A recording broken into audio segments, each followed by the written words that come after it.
Selamu alaikum wa rahmatullahi wa barakatuhu. Kur filim Ramzani është, fillon një debati për Taravi që janë 8 apo 20. Ashtu kur fund Ramzani fillon një debati tjetër që sadkaja fitri duhet t'japim në moneda, do më thënë në leka, apo duhet t'japim në ushqim.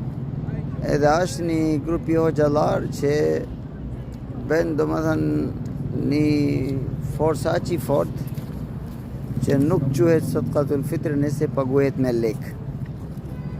Që nuk është i sakt. Patjetër mazhabi Imam Ahmed bin Hanbal ashtu është që duhet paguajmë me ushqim. Por mazhabi Imam Abu Hanifa rahimahullah që është mazhabi më i sakt që duhet paguhet në lek. Të dy forma është lejuar edhe në ushqim edhe në lek. Po në leka ma mirë plotësohet nivoja fukara, nivoja nivojtari. Pse? Në qëfë se gjithë njerëzit japin ushqim, edhe kemi parë eksperiencë jonë është në Shqipëri. Atë një shtëpi mbushet me gjitha ushqime, zakonisht ka shumë orish, ka shumë makarona, ka shumë vaj, po ai njeri nuk ka lek për të ble buka.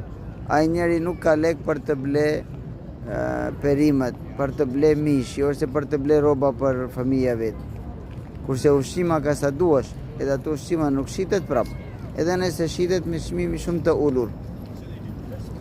Prandaj Imam Abu Hanifa rahimahullah, Umar ibn Abdul Aziz rahimahullah, Abdullah ibn Abbas radhiyallahu anhuma, ato gjitha me unanim janë dakord që sadkatul fitr është lejuar dhenja edhe me lek. Pse me leka plotësohet shalimi shariati më mirë, që shaktimi sadkatul fitr. Shalimi është që ditën Bajram Fitri nivojtari mos gjelet pa asnjë lloj ushqimi, pa marrë pjesën e kënaqësi besimtarve. Edhe prandaj shariati ka saktuar për njerëzit që kanë mundësi të japin sadkatul fitr, për njerëzit që